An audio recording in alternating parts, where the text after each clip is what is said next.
Ladies and gentlemen, a big round of applause for Michelle Fecteau. Come on, let's go, let's hear it. Your eyes are very beautiful too, Michelle. All your motherfucking eyes are very beautiful. Okay, all right.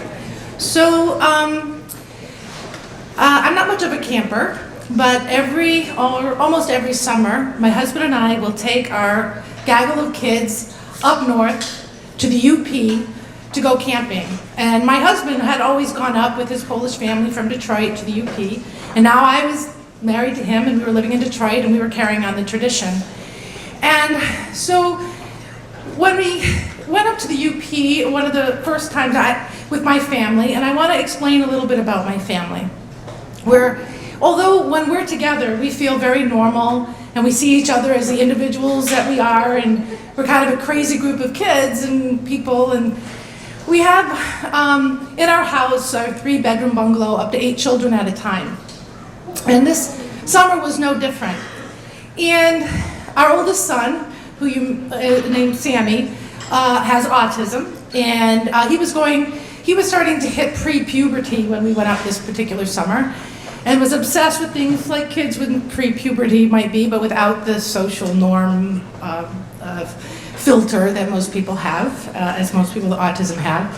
But we also had in our group our daughter Taryn, who is Mexican American, and 2 sons, and their brother who was adopted by another family, and they're African American, and our other daughter who is white, and Sam who is white. So we had 8 children of, a very diverse looking family and sort of outspoken family. And we like to go to camp where it's very rustic, because that's what my husband did when he grew up. And so, but we love it. So we went up to the UP where they only have pit toilets, no showers, and we're having a great old time.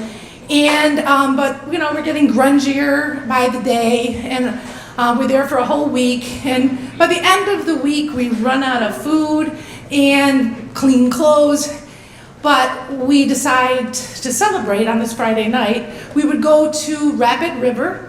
We were on the Garden Peninsula, and Rapid River is the next town just west. It's near Manistee, if you know the UP. And we go to this little town. In this town, it's the only restaurant open. It's the only restaurant, I think, in like a 30-mile radius. And I'm pretty oblivious to how we might be looking or smelling or sounding, and we're just sort of excited that we actually get to eat something besides, Spam and hot dogs. And we head into the restaurant, which was packed full on a Friday night. And I don't know if you know it, maybe you do, but in the UP, I've never seen a black person in the UP. Okay, so I'm sure they're there, I just haven't seen them. And I don't think there's very many Mexican people either. They may be there, but I haven't seen them. And when we walked into, we're kind of loud, we walk into the restaurant, silence. Everybody is looking at us, and I can feel all their eyes on us, and I'm feeling this sense of like puzzle, like what the heck is this, like what kind of a group is this? Is this a church group? Is this a family? What is this?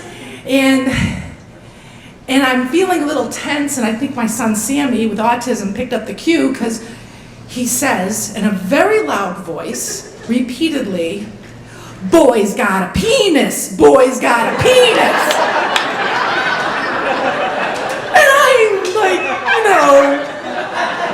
I like to consider myself somewhat proper, and I'm just frozen. And I look around the room, and literally, people's mouths dropped. Forks landed on people's plates.